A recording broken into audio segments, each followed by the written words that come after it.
Hi, and welcome to episode 100 of the Transforming Basketball Podcast. And who else would I have on the podcast for episode 100 than the founder of Transforming Basketball, Alex Sarama? How are you, buddy?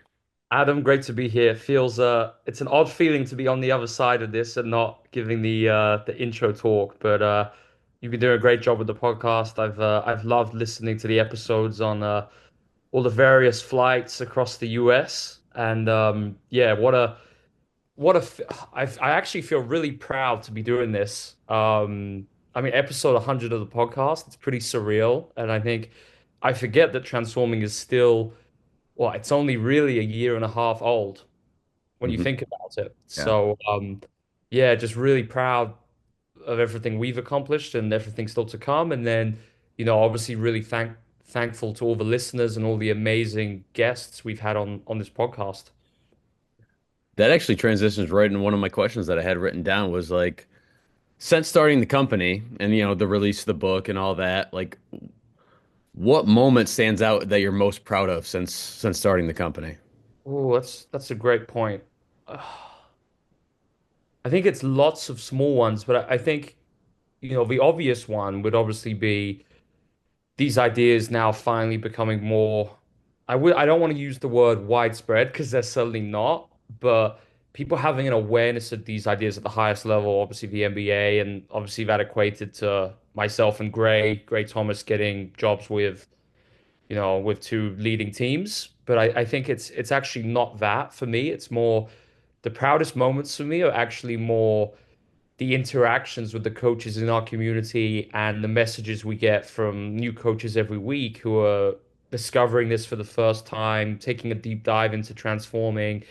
And it's like seeing just how like how much that's picked up in the last year.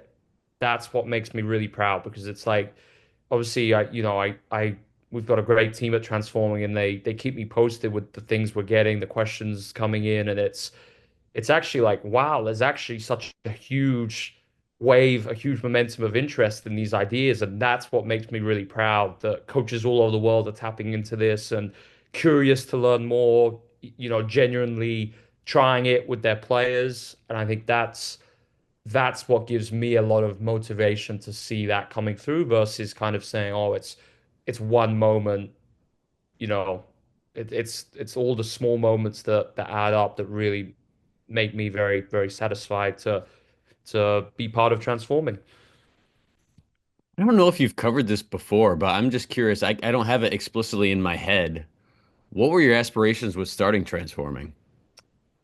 It was really to I wanted to go against the grain, challenging and really challenge the status quo of how things are done in the basketball space, and then more create a space for. I basically wanted the resource that I would have wanted as I was learning all of this. And I think that's where we've been so intentional with everything we've done with transforming in terms of how can we create the most comprehensive but efficient resource where coaches can just run with these ideas, make them their own, and also make sure it's not about us, but it's about the coaches, the players, and it's, we're making these ideas accessible, but it's I didn't want to kind of make it all about us. I wanted to make it about the idea, about the concept, about this whole movement.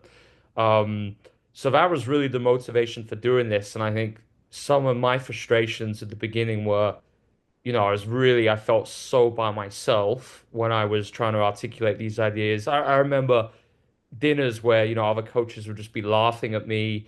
When I used to work for the league office, I had great friends and I'm in touch with all of them today, but people would be, like paying no attention to my ideas that they thought I was crazy.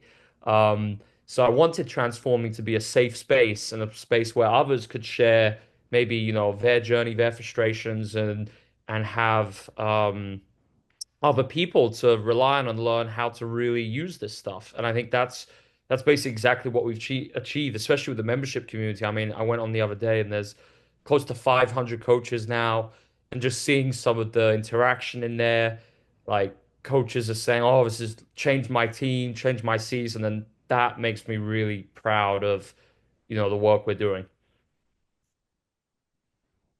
I guess like one more question I had for like since the inauguration, the year and a half it's been since transforming. What's changed in your life? I mean, obviously you took the job with the Cavaliers, but what else is kind of, I'm thinking more outside of the Cavaliers position. What has changed for you? I think going from coach developer and having complete freedom to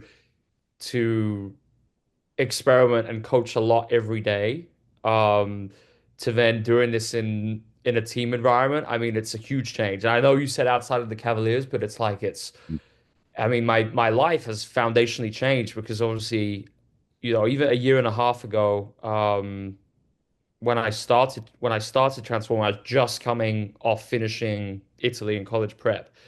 And that was, I mean, it, it's an experience I'm always going to relish and something I do want to go back to at some point, just because you have complete freedom in that environment to basically do whatever you want. And I felt like I developed so much as a coach in that time frame just because of the constraints of the environment in terms of, I mean, I had 12 hours a week on court, really good players who would do whatever we asked of them.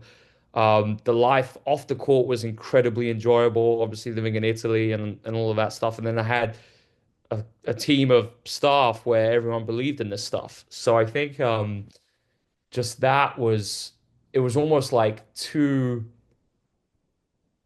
out of this world that it was a bit of a reality check to go to anything after that experience. And then obviously last year, I'd say, applying these ideas in the G League team in Portland, the London Lions, that was great, really enjoyable. And kind of now it's like one step further. And I think it's so tough in the NBA with the schedule to like continuously learn. Like I feel like I'm not learning at nearly the rate I had in Italy because of just the time and the constraints of a job. So it's kind of like I'm so glad that I had all these coaching experience, all these diverse coaching experiences before in Italy, like coaching in camps around the world, working with players of all different ages and abilities, because that I think is what made me really adaptable as a coach. And it's like all the stuff I learned in that whole time frame I'm doing now at this level, just with obviously very different players.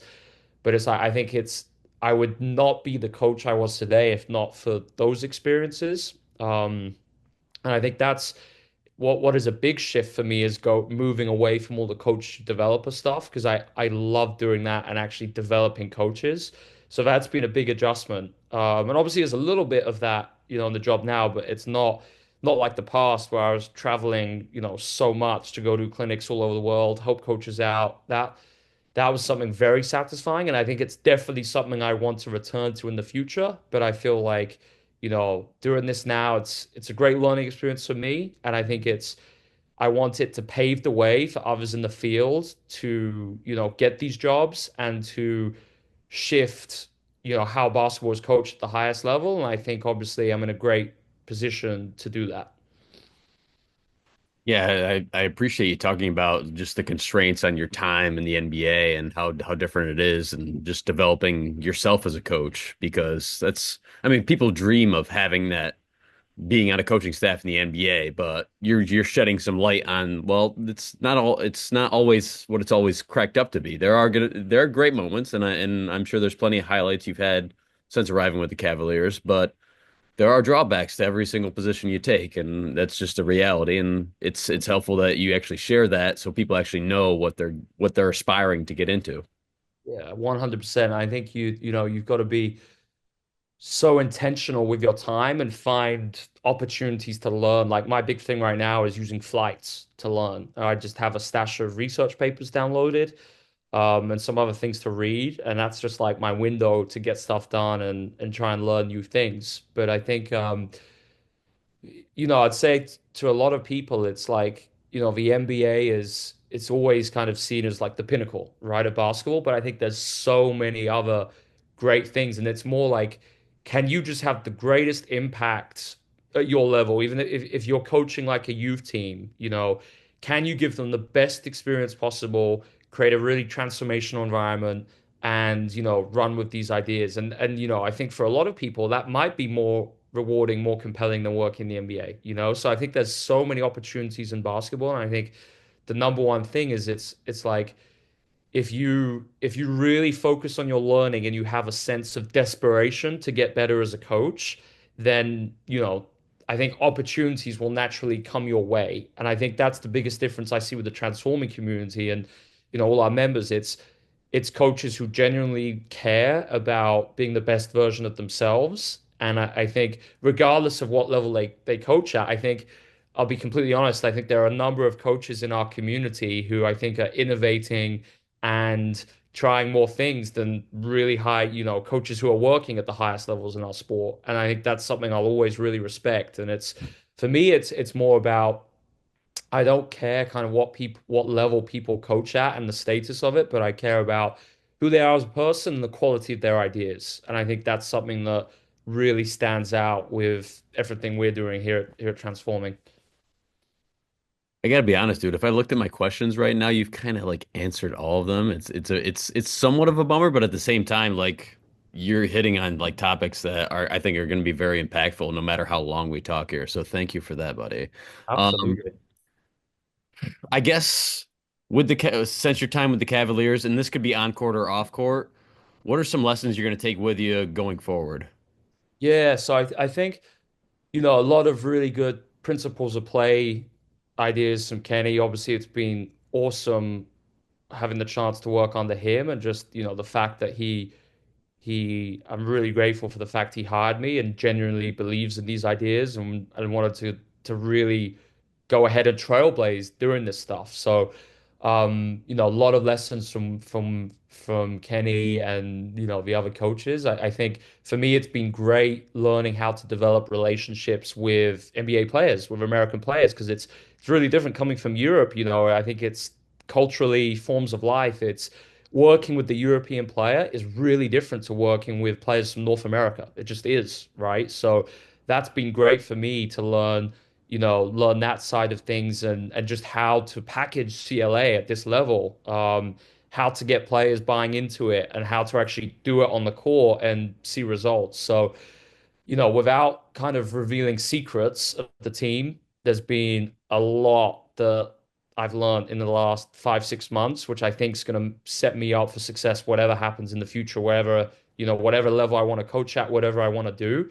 And obviously, I think it's a really good organization to work with in terms of what we're trying to achieve, where we're at right now, the players we have. So I'm hoping we can just break down some doors in the NBA for these ideas to hopefully become more widespread and over the next decade. I guess just to close, Alex, what are your aspirations for both yourself and transforming moving forward? And have they changed since, you since this last year and a half since you started the company? Yeah, great question, Adam. I think with transforming, I really want to keep growing it because I know the impact it can have on coaches, and I think I want to really do a better job trying to make these ideas more accessible for the entry level coach. So transforming is always going to be something very close to my heart. And I think, we've made some really good hires recently to, people who can take the pressure off my shoulders because obviously, I just don't have the time to do it like I did before with my role with the Cavs. So, I think, people like yourself are really helping transform and grow. So I think the next thing will be, how can we grow that membership community more to continue offering like the best value, the best offering to our members, to coaches who really care about these ideas. I just want transforming to be like the go-to resource in this space for them. Um, and I think we got some really interesting ideas coming in 2025 in terms of things like a transforming certification, which is going to be really cool. Some more events. We've obviously got our transforming clinicians now who are running events all over the world. So I think there's so much space to grow there. And obviously, got my second book, which will come out sometime in the next year. I don't know when, but working on it. And then personally, I think it's for me, I think my biggest like my values and kind of what I'm striving for personally are achieving difficult things with people who completely align with these ideas and colleagues who really want to, go all in with an evidence-based approach. So it's like, whatever, you know, whatever level of basketball, whether it's me staying for years at the Cavs or coaching internationally, I really don't know. And I trying to not spend too much time like thinking about the future, but really just trying to do the best job I can right now in the present with the Cavs. And focus on having all my processes in place and contributing to the team as much as I can because I believe in the long term, if I focus on that, it will things will take care of itself. And it's easier said than done. And I think as professional coaches, we sometimes get so caught up in, oh, where am I going to coach next year, all of that. And I think I'm kind of lucky I have transforming because I don't get myself too caught up in that stuff.